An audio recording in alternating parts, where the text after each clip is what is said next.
Again, Chapter 5 is also going to be a lot of review, because most of the stuff in Chapter 5, probably the first 3/4 or so, is kind of an introduction to C#, which you've already had. That's why I said this won't take long. Intro to programming? No. You know what the data types are. You know what the variables are. I like this because he shows you some of the differences between them as far as how you declare variables. I know there have been people who have asked me, none of you I don't think, but I know last semester, why'd you switch from VB.NET to C#? And the main reason for changing was talking to people on our advisory committee and asking them, what are you using? Well, we're using .NET, but what are you using? What do you mean? Are you using C# or are you using VB.NET? By and large, we're using C#. There are still people that are using VB.NET. I believe they're using VB.NET at Print Corporation, or at least I know they were.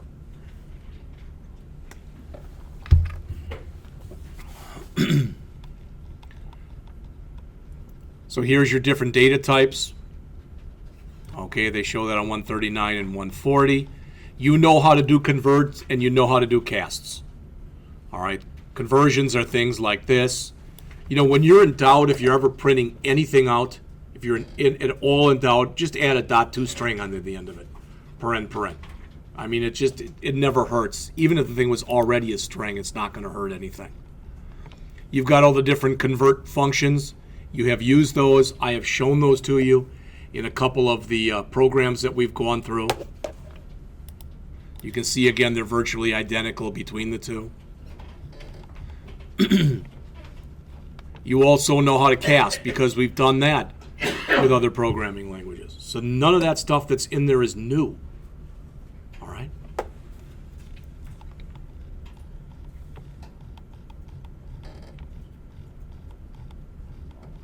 All right. Again, not that this is new, but this is what I mentioned to you before on page 144, and that is the idea of working with, let me back up a page or two. They talk here about using arrays and collections. An array is a type of collection. Anytime you've got something like an array or a list box or a drop-down list, etc., where you can manually type things in, you'll see a little thing in your properties window that says collection, and it'll have the ellipsis next to it, the 3 dots. And if you click that, it will always bring up an input where you're able to manually put stuff in if you want to do so. And they talk a little bit about that here.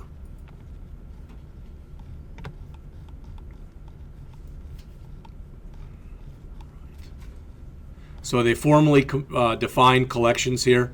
This is so much better than it used to be, because the way it used to work in .NET was everything that you created with a collection, they put it into something they called a grid bag.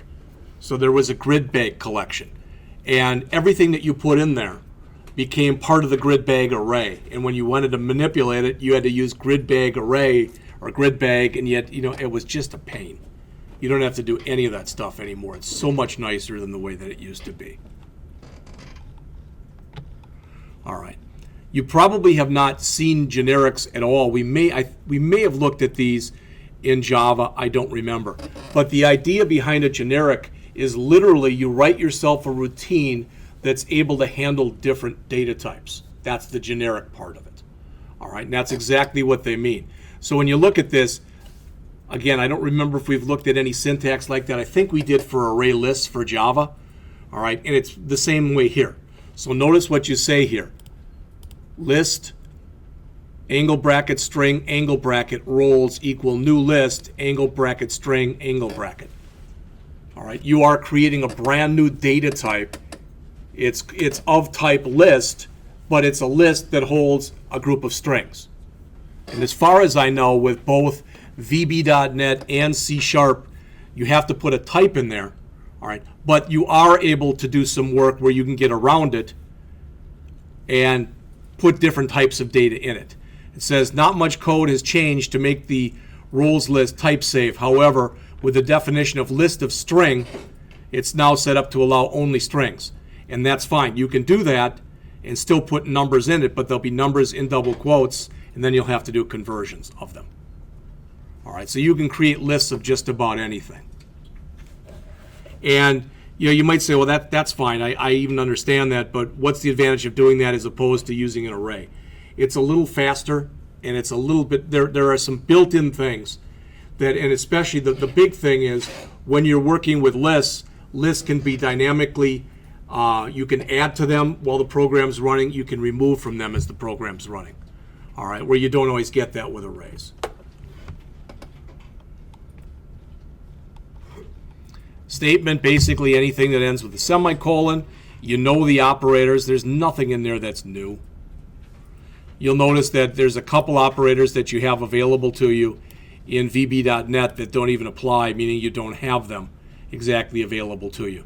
That isn't exactly true because, for example, the power, there's a POW function. You just don't have a nice little handy-dandy operator like they show here, and there's the example that they show on page 149.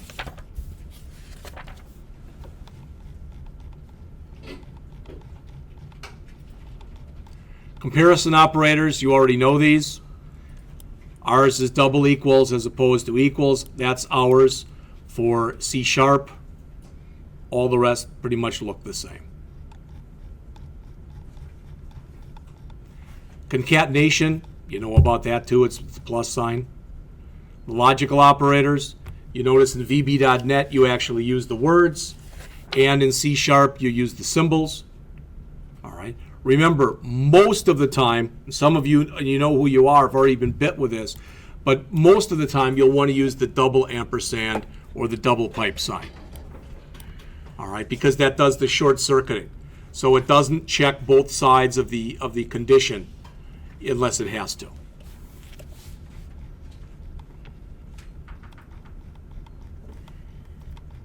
Then they talk about if statements, nothing new there. I mean, this is all stuff that you've had. Then a switch. They have you build a simple calculator, and it is really, really simple. Loops. All right. Let's jump up to page 167 here, where the author talks about organizing code. I will expect, if you haven't been doing it, fine, but I want to make sure that as you get going in here and as your site that you're working on gets more and more complex, I don't want everything in one big method. All right? You should be writing functions and calling those functions from that big method. So that big method is not such a big method.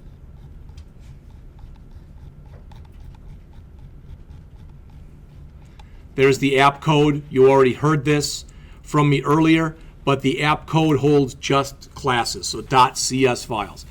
.cs files are files with no interface. There's no GUI to them. They're just straight code. All right? And a lot of times what you find happening once you start getting into the database stuff is each table in a database will pretty much equate to a class that's under app code. You'll see that, a little later on in the semester. There was the calculator. You've seen all this kind of stuff. We've done stuff like that before.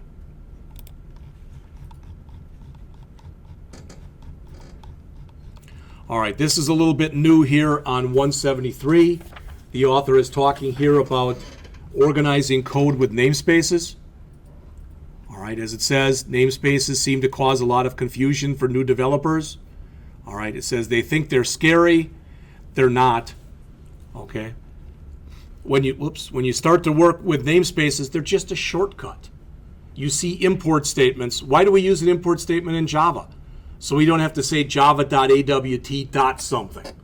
And it's the same way in here. But when you use a namespace, what you can do if you want, you start to actually, if you go and start to create your own namespaces, it's almost like you're organizing it and you're writing an outline. One of the main reasons that you use namespaces is, let's suppose that I'm working on a project and the rest of you are working on the same project with me. All right, and I've got all these variables that I call by their, I've created all these variables and I call them something. And Juan may be working on the same project and she may be using the same variable names, but they're doing other things. So I could create mine in my own namespace. All right, so they would be basically it's kind of a wrapper that I'm putting around it, and she could do the same. And then there wouldn't be any problem if we used the same names. All right.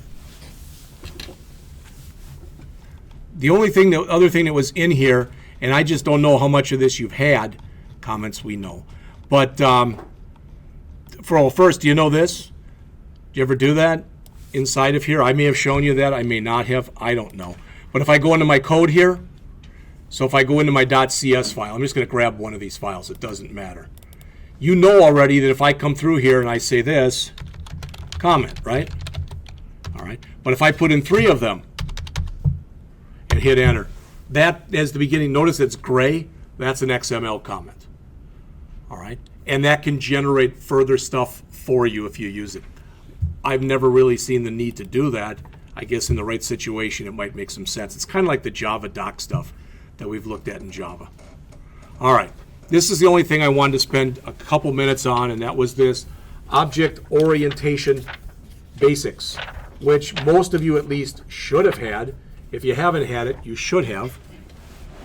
But you should all be at least somewhat familiar with what an object is and what a class is. All right, by now you all should. All right, and technically C# is an object-oriented language.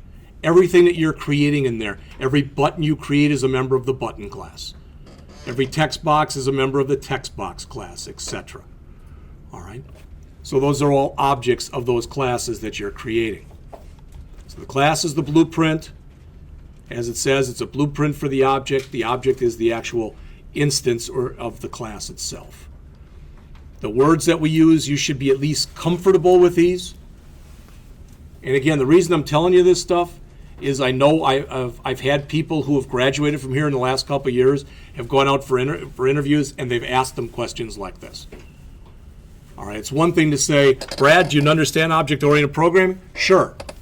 Then they might start asking you questions about it if they think you have an understanding. All right? So you should know what a constructor is. It automatically gets called when you create a new instance of a class. You should know what fields are. Fields are also known as properties. Functions are also known as methods. Again, a lot of this stuff just depends on the particular language that you're using.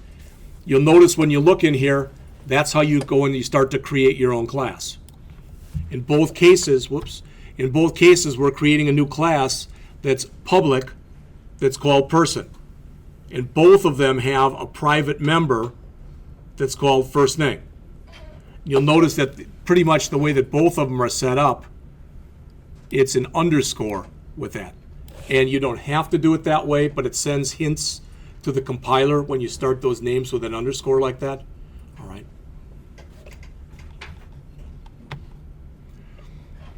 This is kind of nice. You may like this, you may not. But if all you're doing is either a set or a get and you're not doing any processing, that's how you write your getters and setters. All right. Unlike what we have in the Java class, we don't have the IntelliSense in here that'll write them for us, like we've got in the Eclipse IntelliSense.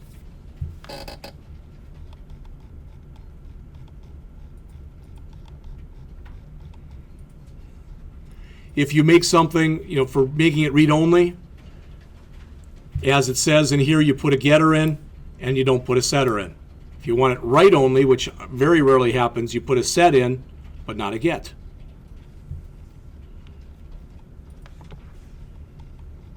Already mentioned constructors to you.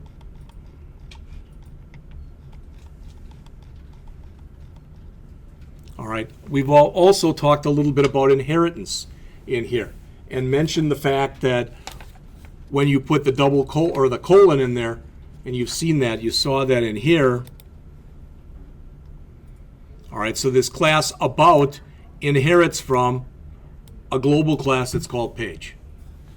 Okay. And that's what they explain in here.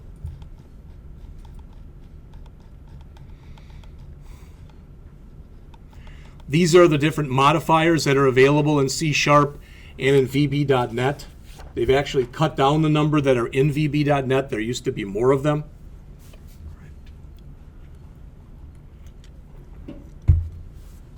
I'm not sure. This, to say internal or friend, that's kind of like package access that we've had in Java. All right. Again, if something is public, it's available to the class and anything outside of the class. Protected is only available in the class and anything that inherits from that class. Internal, as it says, it has to be in the same assembly. And the assembly, again, is kind of like we talked about in Java. It's like the same package, basically. And private means it's known within that class only. If I went too fast, again, the explanation is given right down here. Probably said a little cleaner than the way I said it.